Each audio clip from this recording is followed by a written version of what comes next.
everyone, my name is Layla. I'm a compulsive eater. I'm abstinent and grateful because I weigh and measure 3 meals a day from the Cambridge Grey Sheet as written. I write them down and commit them to my sponsor on time. I eat my meals no matter what, and I don't eat in between my meals no matter what. And abstinence is the most important thing in my life today, because without abstinence, I don't have a life and I don't have recovery. My abstinence date is the 23rd of March 2020, and I'm 100 days today. And thank you for having me. I am nervous. I've done this on Saturday and I feel like I need to apologise for everyone who heard me, because my head tells me, people would be sick of seeing you. But, I do need to express just how grateful I am to be in Grey Sheets, and I can't believe that I'm 100 days abstinence, because typically, I've spent my entire life just eating my way through crap. So this is like a real gift from God.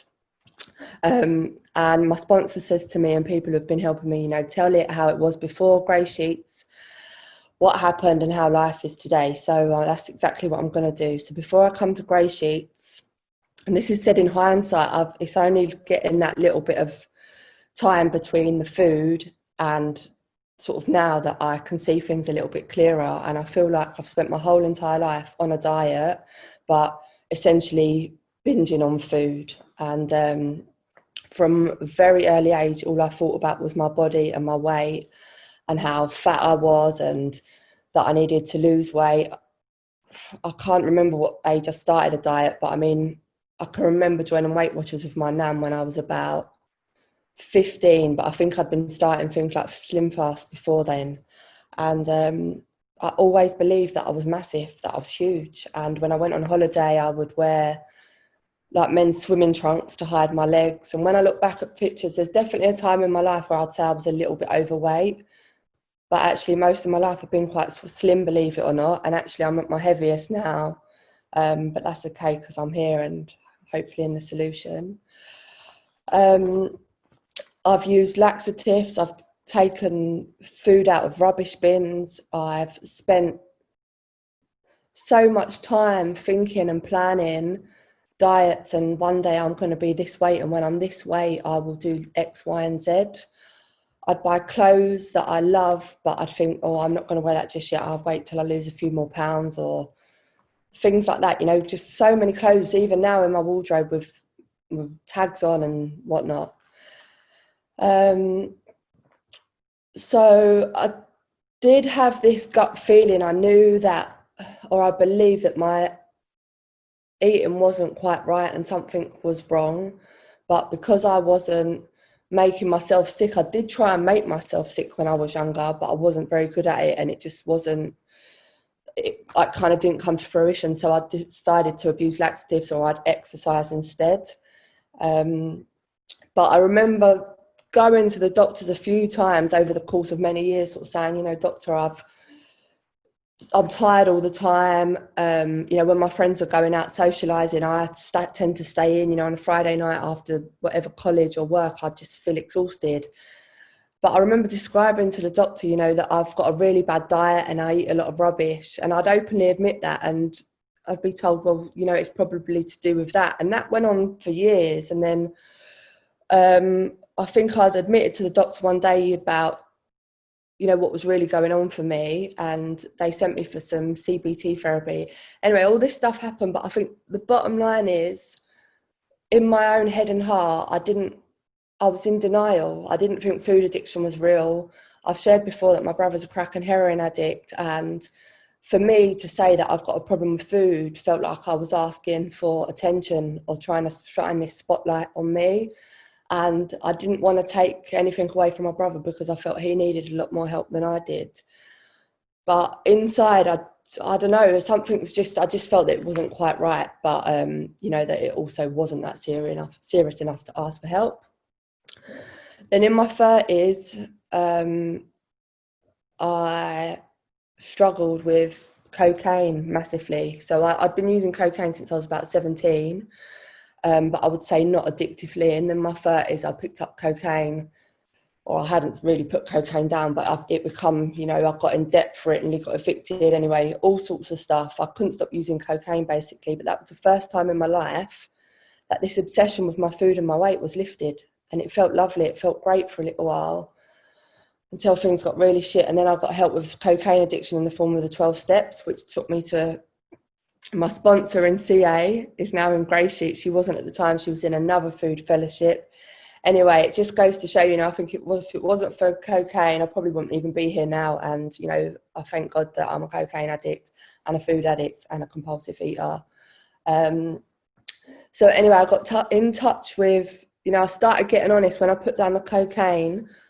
I feel like the food, it was like if I wasn't using drugs, I wasn't sleeping, I was just eating. That's all I was doing. And the weight started going on rapidly. You know, I shared on Saturday, I'm 100 days today, but, you know, I've lost a little bit of weight in GreySheeters, but I'm by far the biggest I've ever been. And it's not massive. Again, I think my head tells me I'm much, much bigger than I am.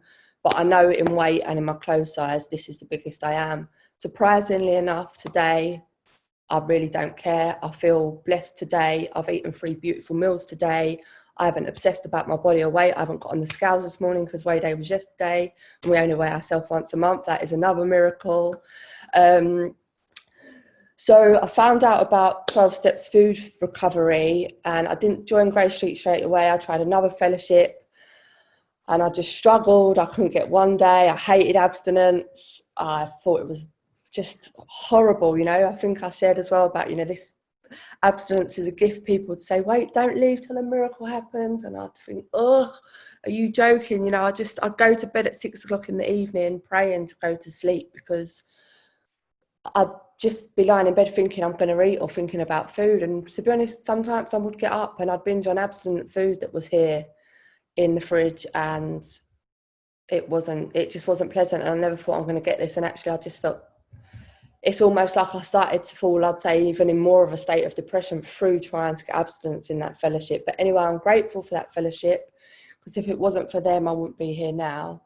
And I was shown a lot of love and kindness in that fellowship. So anyway, then I come to GreySheeters, and to be honest, my experience in GreySheeters has been completely different. For someone who struggled with food and thought about food every minute of every day, never really been, I had all these big plans on restricting, all in my head. None of them ever come to fruition. I was always eating, you know, 8:30 in the morning, felt sick, you know, within hours of waking up, thinking, why am I doing this? Beating myself up, wishing it would all stop, but not really knowing what I suffer with. And, you know, I still don't know 100 days in, but I just feel like if I weigh and measure like I'm told, it'll be all right. And that's what I'm doing. That's all I need to know.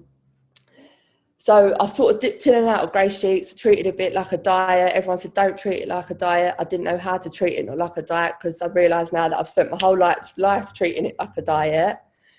But, you know, with a little bit of time and guidance and speaking to other women, so I dipped in and dipped out. But my experience with GreySheeters is I got some abstinence under my belt straight away.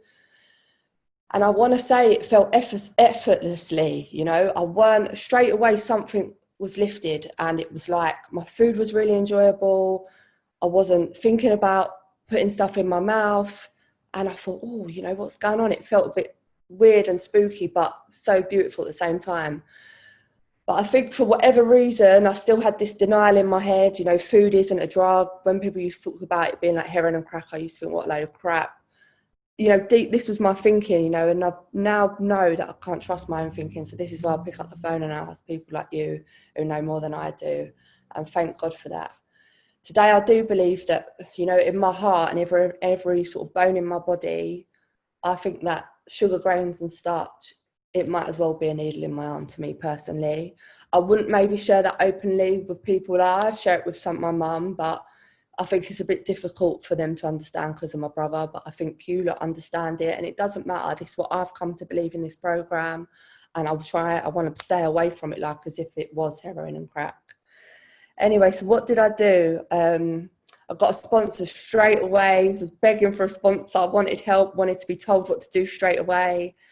And I'd like to think that I listened, but whether I listened or not, I just done what I was told. That's what I believe. That's what served me in another fellowship. And that's why I'm here. And that's why I've got 100 days, because I've just done everything my sponsor suggested, which was a minimum of 3 meetings a week, a minimum of 3 outreach calls a day.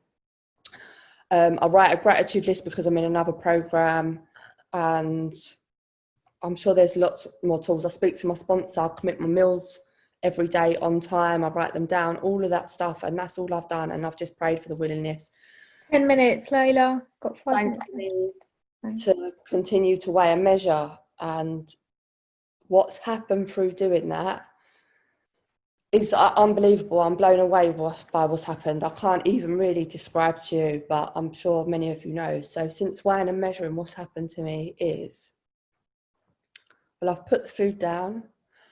My food, I can't tell you, I feel like my food is more enjoyable than it has ever been in my whole entire life. And someone's on this meeting and she says to me all the time, and I hope I can quote her, I don't think she will mind, but every time she messages me, she says, better, will get better. And that has been my experience in Grey Sheet. Even my dinner tonight, it tastes better than it did yesterday. You know, my experience today in life has been more beautiful than it was yesterday. And that is the truth in Grey Sheets.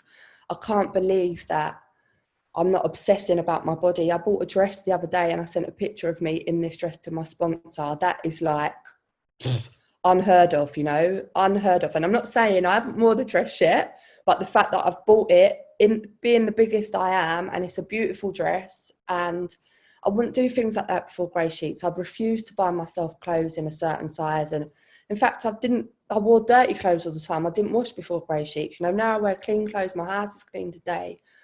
My body's clean today. I had a bath, as I've shared before. I bath every day now. I can't tell you the last day I haven't had a bath. That to me is like I can't even tell you, that's massive. It's like putting my food on the scales.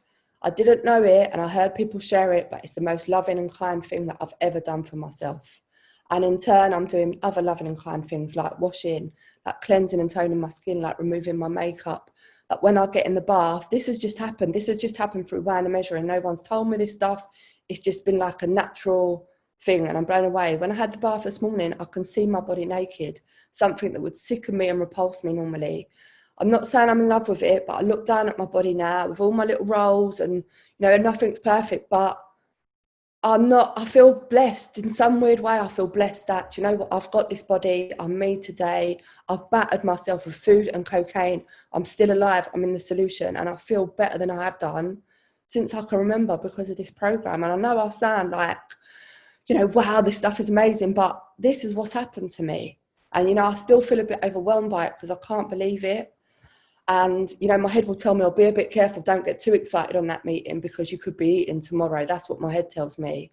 But I believe in my heart, if I stay close to this program, follow my sponsor suggestions, keep talking to all you women, I don't feel fearful about picking up. I'm not saying I feel, you know, there's certain things that I avoid. You know, I'm an addict. I wouldn't go to a crack house if I was not taking crack. So there's certain things that certain situations I haven't put myself in. Thank God for COVID.